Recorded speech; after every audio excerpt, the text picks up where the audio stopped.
Hello peoples! In today's video we're going to be going over the changes that CIG has done to the Ares, Inferno, and Ion in the PTU patch 3.20. Now, if you are a fan of these two ships, you know that when they were originally released, CIG did a double nerf. They basically reduced the maneuverability of the ship, which arguably was too maneuverable, and they drastically changed the accuracy of both weapons, the Gatling ballistic gun that comes on the Inferno and the laser cannon that comes on the Ion. It made the ships basically useless because you couldn't hit anything that you were aiming at. Well, CIG has given the mojo back and these things can hit. So, sit back, relax, get yourself a snack, a tasty beverage, and let's get to it. Okay, for our first test we're going to be in the Ares Inferno. We are on a PTU build on September 10th. And currently there's a bug where the missiles are not firing, they're not locking on and charging up and firing. You'll see that. I'm going to do another test after the next build. Hopefully that gets corrected. We'll see later on in the video. But this is all about testing the accuracy of the main weapon. We've drawn a Terrapin and a Hornet as our targets. Notice that they've changed up what type of targets you're going to get in your bounty hunting missions. This is a very low risk target bounty hunting mission, one of the first ones that you get. And we see a Hornet and a Terrapin, two ships that you normally don't see a whole lot of. Every now and then you see a Hornet, but I've never seen a Terrapin. So that's a nice welcome change. So, the Ares is not known as a dogfighter, but this Hornet is going to try to face tank a size 7 ballistic Gatling gun.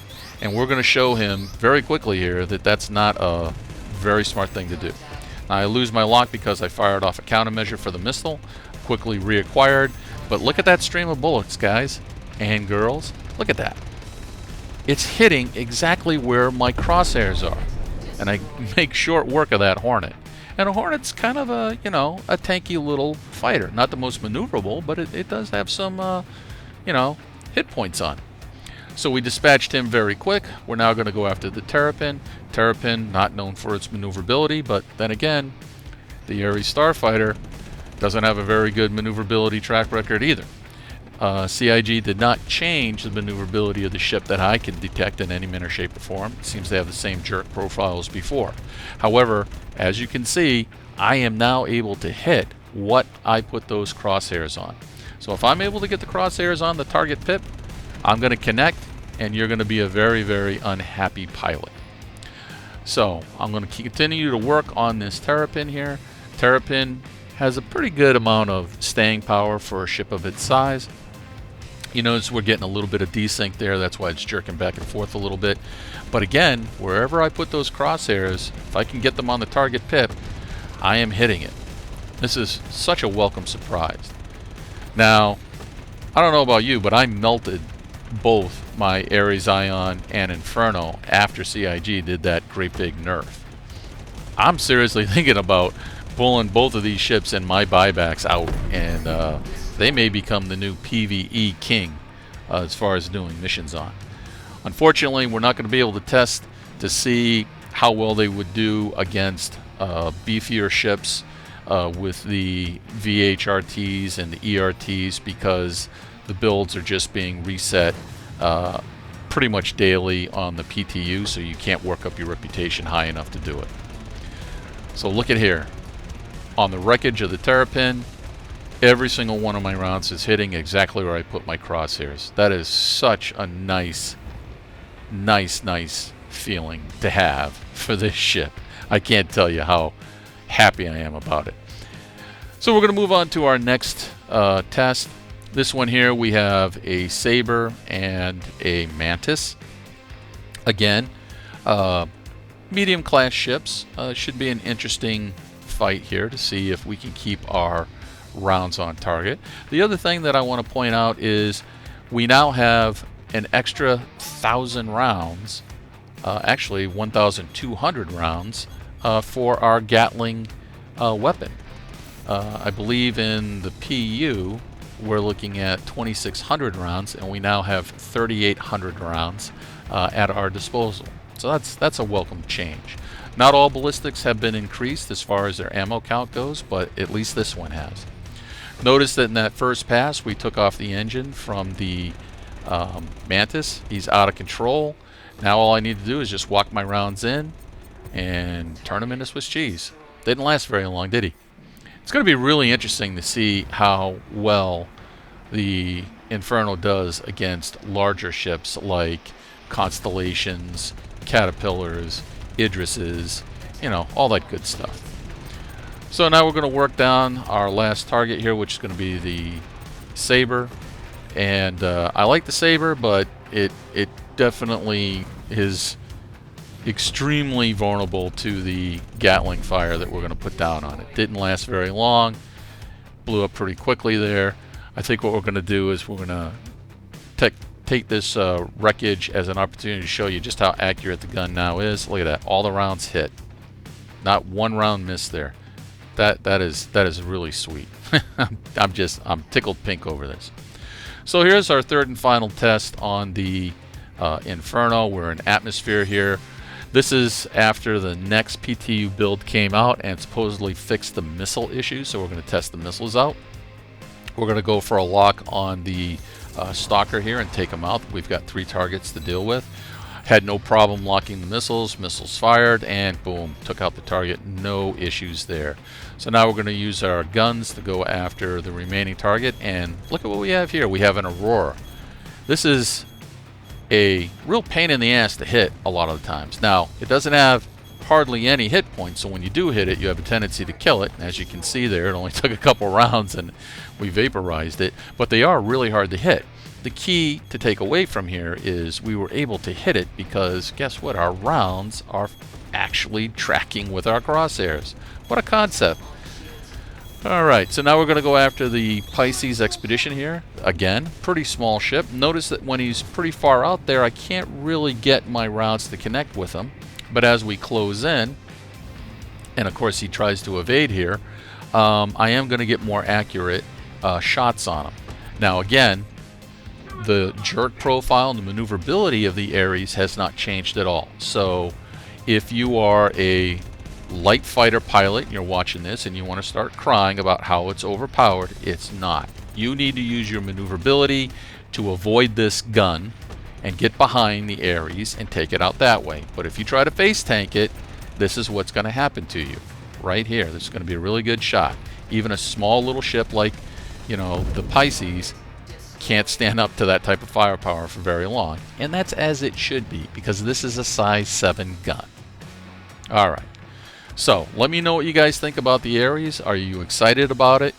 Are you looking forward to playing it in the persistent universe here when it gets out of the PTU?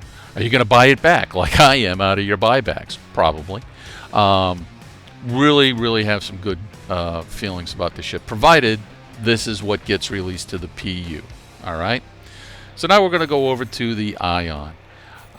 If you like the Ares, you're going to really like the Ion, because the Ion got the same buff increase to its accuracy. Again, they did not change anything as far as the maneuverability of the ship, so it's still fairly awkward to fly. But at least now you got a little bit of that sniper characteristic that we originally promised when this was a concept ship. So if you look here, only a couple shots and I vaporized the target. Not bad. This is the ship that you want to be at range with. It seems to be fairly accurate. They did not buff the damage output from what I can see of the actual laser cannon itself. However, now you're hitting with more shots. You're actually going to be able to snipe out smaller ships, just like this example right here. 2-3 shots and that was it, gone. And that was at pretty much you know, a decent range to be able to snipe it out.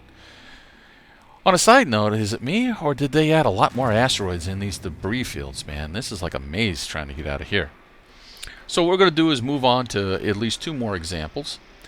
This one here, we have a Defender that we're going to go up against, so a little bit more beefier target. And again, another Saber. Again, Defender. Never seen a Defender used in a bounty hunting mission before, but it's nice to see that we do have some new variety in as far as targets go. So what I'm going to do is I'm going to go after the Defender first. Defender is, I wouldn't say it's the tankiest of ships, but it's definitely got a lot more hit points than the Saber. So we're going to see how well we do against a ship like this. So again, I'm trying to get line up on my target as best as I can. Of course, the Defender doesn't want me to hit it, so he's going to try to maneuver around there. But despite the fact that the ship, and the ship being the Ares Inferno, doesn't have the best jerk profile, at 1.7 kilometers away, I'm still able to connect and blow bits and pieces of that Defender off. You'll notice that he's already missing one wing section, and it only takes a couple more hits, despite the fact that he was flopping around there like a dead fish, to take him out. Now we're going to turn our attention to the Saber, and there you go. 2 shots to the Saber and it's gone, because it's a very, very fragile ship.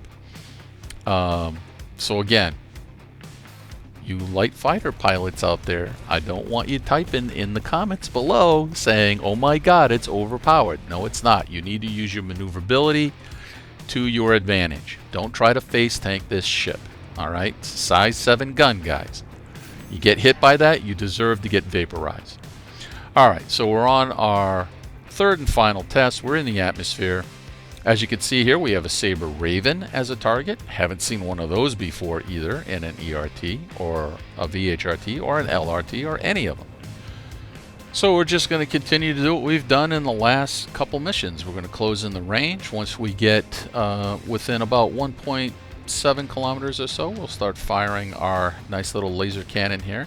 Again, this feels more like a size 7 laser repeater because it doesn't really seem to have the punch. I would like to see CIG maybe lower the rate of fire and increase the damage potential slightly, just a little bit, to give it more of that laser cannon feel versus, you know, large size 7 repeater feel that it seems to have. We've already damaged the Raven a little bit. We've got it back down onto the planet's surface, and just a couple shots finish it right off. Now we're going to go after the Prospector. Prospector, not known for its maneuverability. It is a little bit of a small ship, so it could prove to be a little bit of a challenge to hit. You can see here that at closer ranges, we're now down to 1.2 kilometers out. Despite the fact that it looks like I'm hitting, I'm actually missing. And with the jerk profile of the Ares Ion, it's a little bit tricky to get your crosshairs right on the target for a small target like the Prospector when it gets in close. You want to try to take out smaller targets like this at distance where their maneuverability while they're trying to close you is, you know, lessened. So we didn't have much of a problem there, obviously. I'm tickled pink. Like I said, I think these are going to become the new PvE kings in the next patch release to the Persistent universe. So, let me know what you guys think. You like it, you hate it, you can't wait to, you know, check it out, test it out. You're going to be buying it out of your buyback section like I am, all that good stuff. And if you liked the video, and I hope you did, hit that like, subscribe, and notify button. It'll help out the channel. I know a lot of you guys watch the channel, but only 15 to 20% of you subscribe. It only takes one little click. So if you get a chance, hit that little mouse button and click it. It'll help me out a lot, and it's much appreciated. As always, till next time, take care.